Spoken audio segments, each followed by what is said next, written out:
بسم الله الرحمن الرحيم. باب وجوب رواية عن صفات وترك الكذابين والتحذير من الكذب على رسول الله صلى الله عليه وسلم. قال رحمه الله: اعلم وفق الله تعالى أن الواجب على كل أحد عرف تمييز بين صحيح الرواية وسقيمها وثقات الناقلين لها من المتهمين أن لا يروي منها إلا ما عرف صحة مخارجه وستارة في ناقله، وأن يتقي منها ما كان منها عن أهل الفهم والمعاندين من أهل البدع. ستارة بكسر السين وهي ما يستتر به، وكذلك سترة، وهي هنا إشارة إلى خيانة. وقوله أن يتقي منها ضبطناه بتاء مثنى فوق بعد مثنى تحت وبالقاف من التقاء وهو الاجتناب، وفي بعض الأصول وأن ينفي بالنون وفاء، وهو صحيح أيضا وهو معنى الأول. So this is just dealing with the words, how it is pronounced, right? And then it says قوله صحيح الرواية وسقيمها وصفات الناقلين لها من المتهمين. This is already done, we read yesterday also. وليس هو من باب التكرار للتأكيد، بل له معنى غير ذلك. وقد تصح روايات للمتن ويكون الناقلون لبعض أسانيد المتهمين فلا يستغل بذلك الإسناد.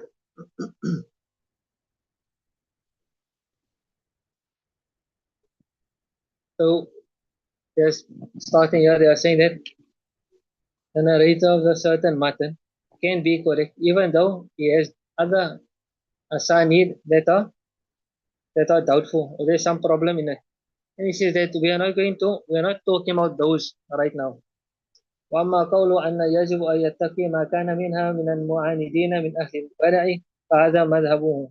فقال العلماء من المحدثين والفقهاء وأصحاب الأصول: مبتدئ الذي يكفر ببدعته لا تقبل روايته باتفاق.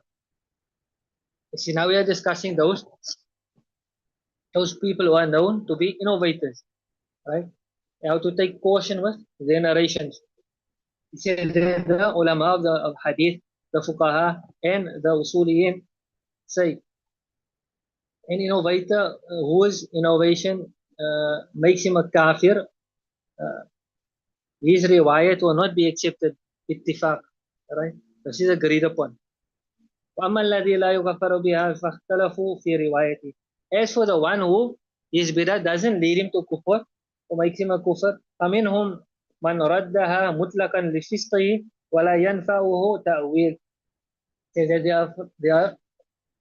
There are some who reject his narration, outright rejected, due to his fisq, his sinfulness. ولا ينفعه تأويل, and no explanation will excuse him. There's nothing he can say or do to excuse him from this. ومنهم من قبلها مطلقا إذ لم يكن ممن يستحل الكذب في نصرة مذهبه أو لأهل مذهبه، سواء كانت داعية إلى بدعته أو غير داعية. And then there are those who accepted mutlaqan. They accepted outright. As long as he is not of those who permit lying in order to assist his train of thought or his madhab, right? Or nor does he lie in order to assist the people of his madhab, right? Then they say it makes no difference whether he is inviting to his bidah or is not inviting, right? So the first one would be outright rejected. The first one would be to outright reject. وهذا محكي عن إمامنا الشافعي. This is coming from Imam Shafi رحمه الله لقوله أقبل شعارة أهل الأهواء إلا الخطابي من الرافضة لكونهم يرون شهادة بالزور لموافقيهم. He says that Imam Shafi rahimahullah, he states that I accept the testimony of people of Ahwa, except the Khatabi from the Rafida, right? A certain sect, because they permit shahada to be zur, false testimony, right, to their followers. ومنهم من قال تقبل إذ لم يكن داعية إلى بدعته ولا تقبل إذ كان داعية. And then there's another group who says that their narrations or testimonies are to be accepted, their narration will be accepted as long as they are not inviters towards their bid'ah. Right? And it will not be accepted if they are inviting towards it. وهذا مذهب كثيرين أو أكثر من العلماء وهو العدل صحيح. He said that many ulama people accept this, and this will also be correct. وقال بعض الأصحاب الشافعي, some of the Shafi'i scholars رحمه الله اختلف الأصحاب الشافعي في غير الداعية واتفقوا على عدم قبول الداعية. So he says when it comes to those who are not inviting towards their bid'ah, those who are not inviting towards their bid'ah, but in the Shafi scholars there is ikhtilaf. There is ikhtilaf. However, when it comes to those who are calling to their bid'ah, there is ittifaq that their narrations won't be accepted. وقال أبو حاتم بن حبان بكسر الحاء لا يجوز الاحتجاج بالداعية عند أئمتنا قاطبة لا خلاف بينهم في ذلك. So Hatib ibn Hibban, he says that it is not permissible to take proof with their narration. Muqtari, person who said da'i to his bid'ah, to take proof from that is not allowed. And this is coming, and there is absolutely no khilaf in that. وأما المذهب الأول, so what is the madhab al-awwal? What's the first opinion?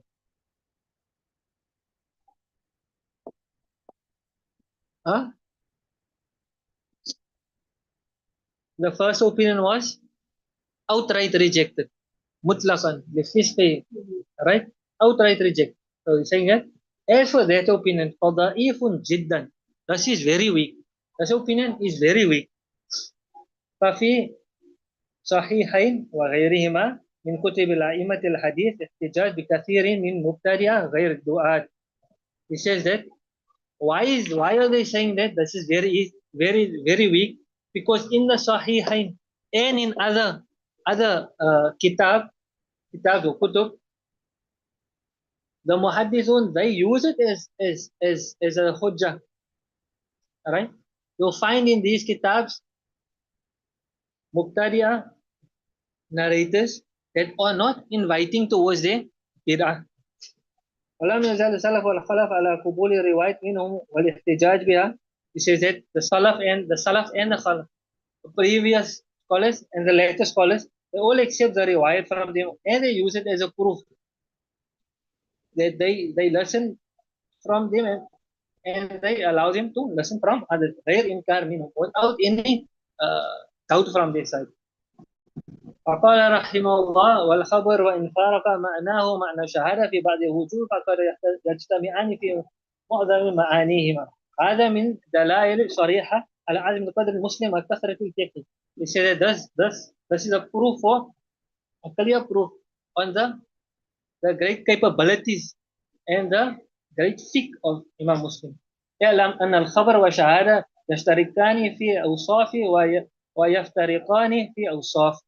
فيشتركان في الاشتراط الإسلام والأقل والبلوغ والعدالة والمروء والضبط بالخبر والشهود عند التحمل والأداء. So here we have two things, right? The one is going to be shahada, testimony, right? And the other one is narration, right? Narrating something, and the one is testifying to something.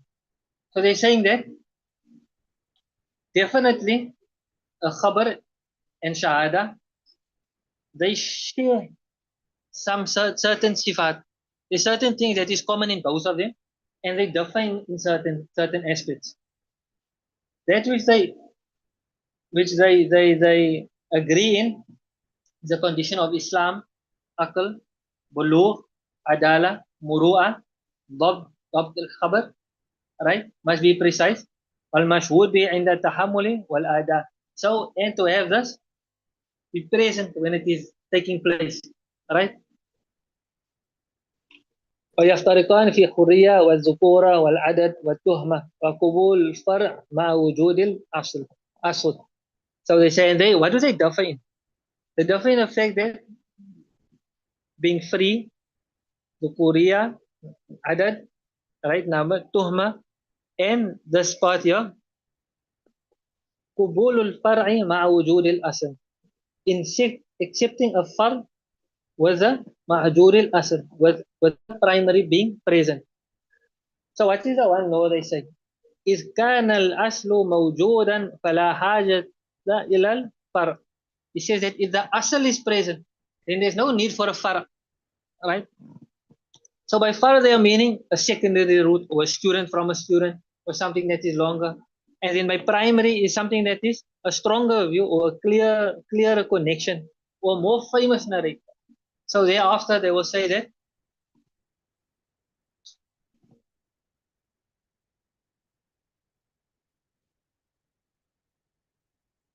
فَلْيُقْبَلُ خَبْرُ الْعَبْدِ وَالْمَرْأَةِ وَالْوَاحِدِ. So what is the difference? The khabar can be of a slave, a woman, or it can be only from one person. ورواية الفرع مع حضور الأصل الذي هو شيخه.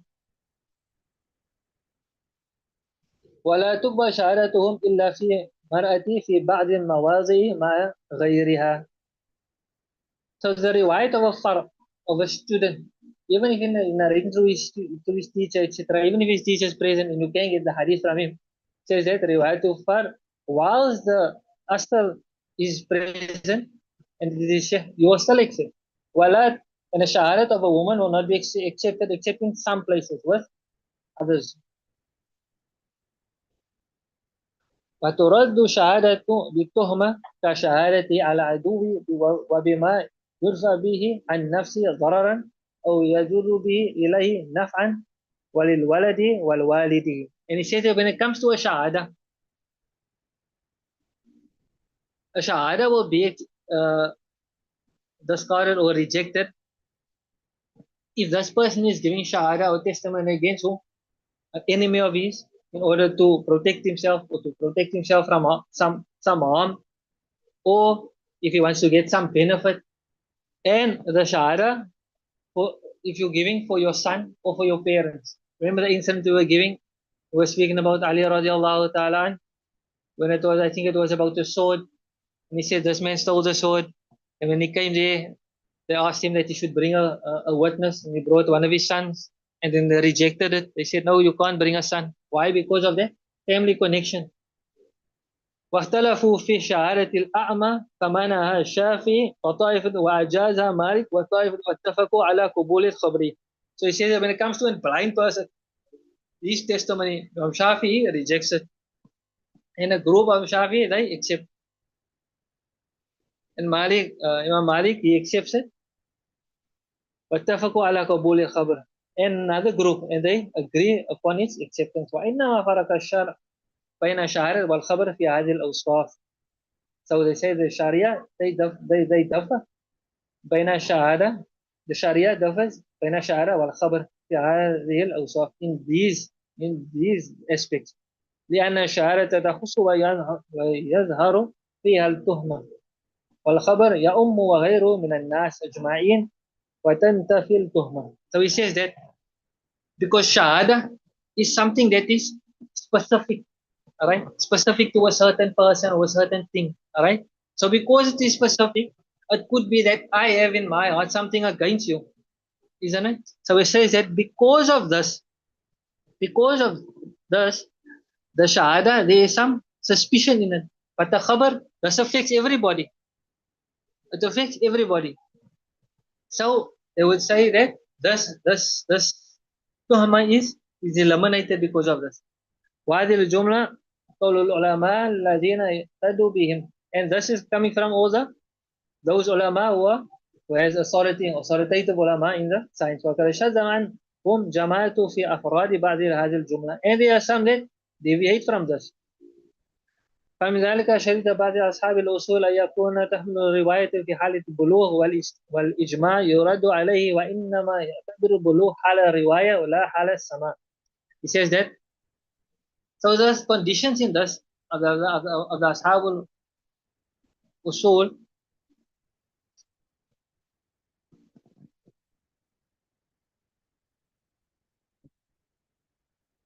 of a person who is narrating something while he is baligh. Right?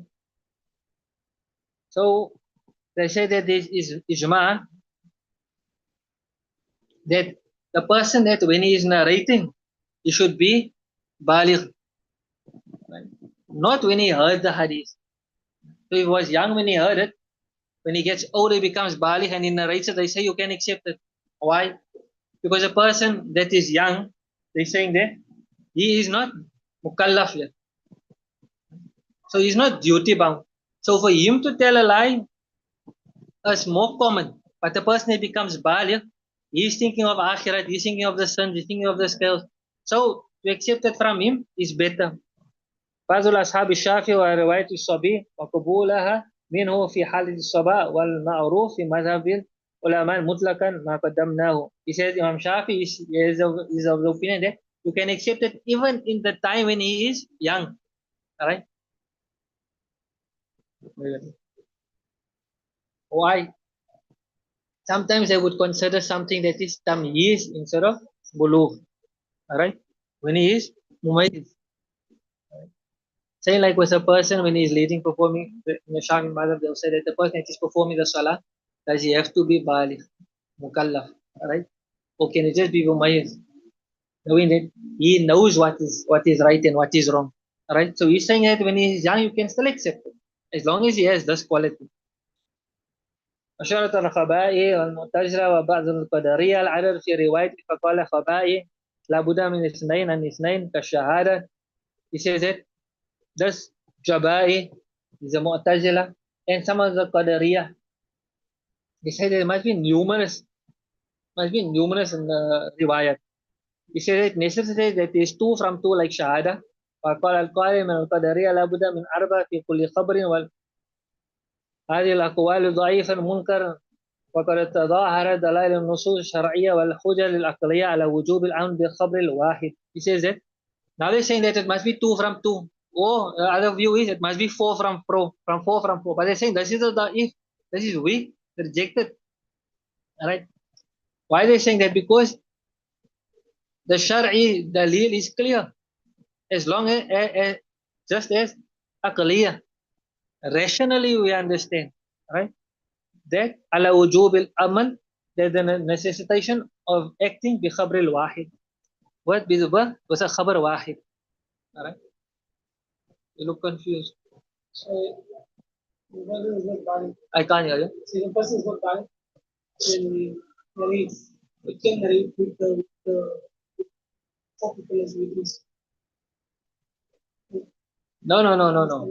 Narrating doesn't require four people. Right? Narrating doesn't require four people. Why? You get khabar wahid, isn't it? You get different. Well, okay, if we're going to go into the ulum of it, then you'll see that sometimes it's three narrators, sometimes it's more than three, sometimes it's two, sometimes it's one. So if you're saying that there have to be four, it's like there's a condition that one khabar wahid you can't accept.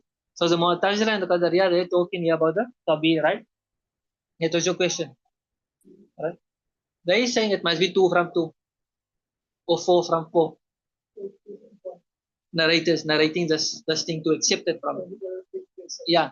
However, if they are saying that you can accept the narration of a non-baligh or a baligh when he becomes baligh, if they're saying that mutlakan you can accept it, then why do they have to be four? Or why do they have to be two? They're not putting a condition of it.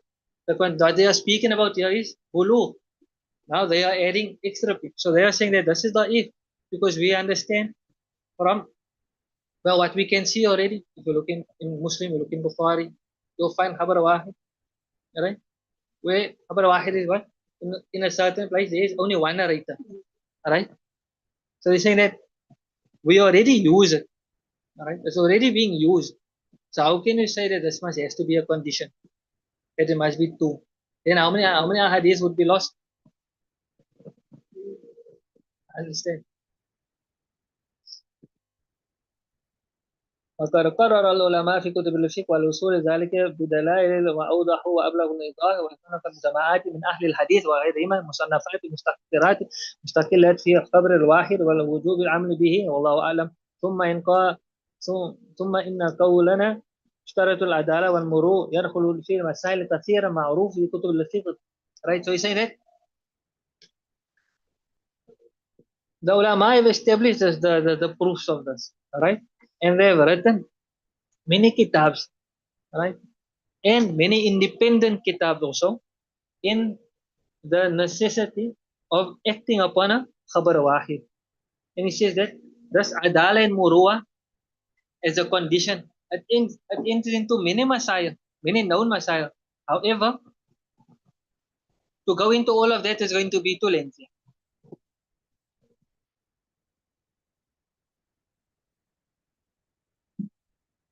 وقال رحمه الله والأثر مشهور عن رسول الله صلى الله عليه وسلم من حدث عني بحديث يرى أنه كذب فهو أهل الكاذبين.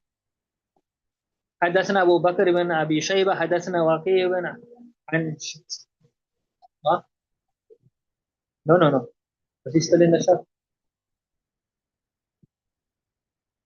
You don't have it?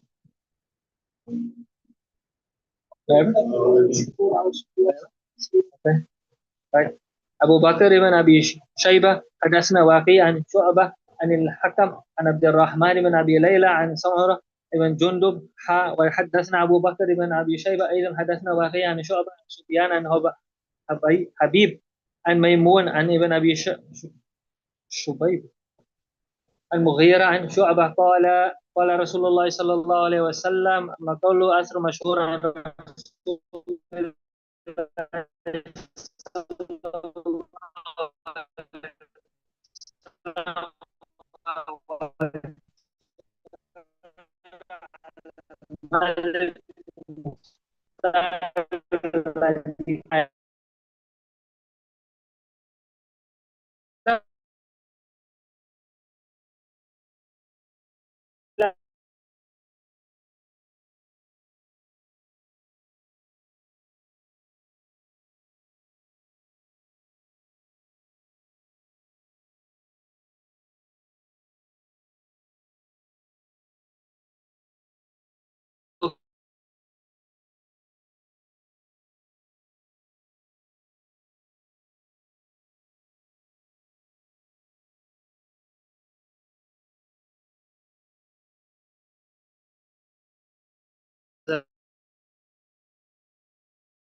I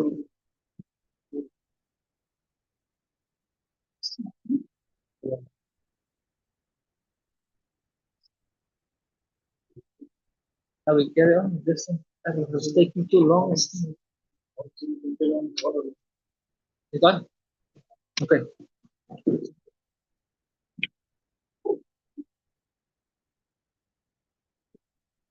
Huh? Okay. So yes, you was the word asar, right? So this is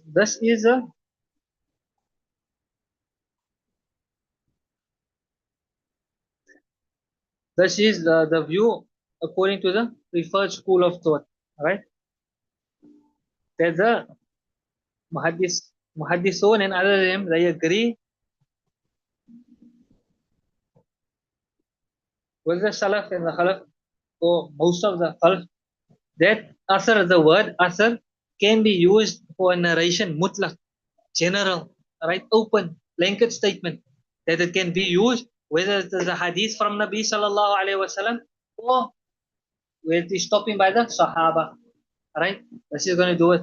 Marfu, mawkuf, maqtu, right? Remember all of that we done? A marfu hadith, a mawkuf hadith, a maqtu hadith, right? One is stopping by Nabi sallallahu alaihi wasallam. One is stopping by Sahaba without mentioning Nabi sallallahu alaihi wasallam. One is stopping by a Tabi'in. Right?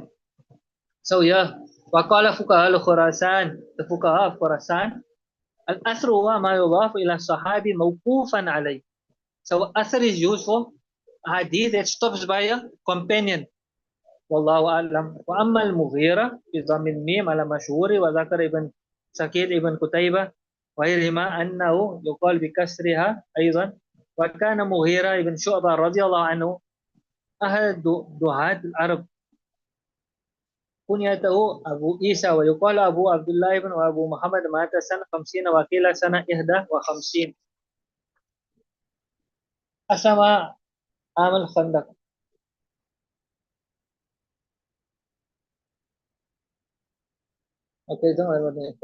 وأما سمرة بن جندب فهو سمرة بن جندب بن هلال الفزاري كنيته أبو سعيد ويقال أبو عبد الرحمن يقال أبو محمد ويقال أبو سليمان مات بكوفة في آخر خلافة معاوية رحمه الله.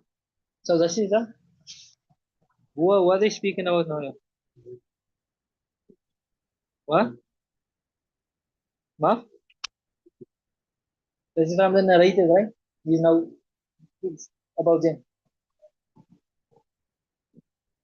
وأما سفيان مذكور هنا هو الثوري أبو عبد الله وقد تقدم أن السين من سفيان مضمومة. right? وأما الحكم وهو ابن عتيبة بمثنات وفوق وآخر موحدة ثمها وهو من أفقه تابعين وعباد. So he says that Al-Hakam, he is Utbah, right? And he is one of the most one of the best jurists from the Tabi'in and worshippers. رضي الله عنه. أما الحبيب هو ابن أبي ثابت ليس التابعي جليل. قال أبو بكر ابن إياس كان بالكوفة ثلاثة ليس لهم رابع حبيب ابن أبي ثابت. So he said that in Kufa there was three of them. It wasn't a fourth. والحكم والحماد وكانوا أصحاب فتيان. They were people of فتاوى. ولم يكن أحد إلا ذلا لحبيب. He says that nobody was there in front of Habib except that they were humble in front of him. وفي هذين إسنادين لطيفتان من أهل الإسناد إحداهما. He says from this two sanad there are two subtle points, right? Two subtle points. Let's say from the ulum sanad, from the science of the sanad. The first one is أنهما إسنادان روايتهما كلهم كوفيون. He says that all of them narrated they are from Kufa. صحابيان وشيخا مسلم ومن بينهما إلا شعبة فإن واسطة ثم بصر. He said between us all Kufi except for Shu'bah. He was from Wasit and later on from Basra. وفي صحيح مسلم من هذا النوع كثير جدا ستراه في مواضعه حيث ننه عليه إن شاء الله. He says this is meaning that you find this a lot in the Muslims books. So he says واللطيفة الثانية أن كل واحد من الإسنادين في تابعي روى عن تابعي وهذا كثير وقد يروي ثلاثة تابعون بعضهم عن بعض وهو أيضا كثير ولكن دون أول سننبه على كثير من هذا في مواضعه وقد يروي أربعة تابعون بعضهم عن بعض وهذا قليل جدا. وكذلك وقع مثل هذا كله في صحابة رضي الله عنهم صحابي عن صحابي كثير وثلاثة وصحابة بعضهم عن بعض وأربع بعضهم عن بعض وهو قليل جدا. وقد جمعت أنا رباعيات من صحابة والتابعين في أول شرح صحيح البخاري بأسانيدها وجمل من طرقها. So he says that. So what is the second thing? He says that here you'll find that a tabi from narrating from another tabi. This is very common. With two tabis narrating from two, right, from each other. This is also common, but a little bit less common than one from one. And then you get three. Yeah. Then you get three from three. Alright. However, four from four four tabis narrating from one another. This is very rare. Bring a sanid of these also.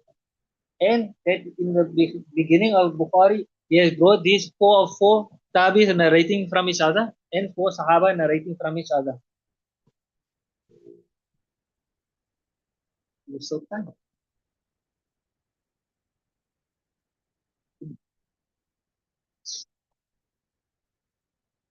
Inshallah, we'll start whenever Saturday, inshallah. Babu Taghliz, Tarif ala Rasulillah sallallahu alayhi wa sallam. The rest of this, inshallah, we'll just give it without reading. We'll just give the English of it, inshallah, before we start the class on Saturday. And then we'll carry on with the first hadith, inshallah. Subhanallah.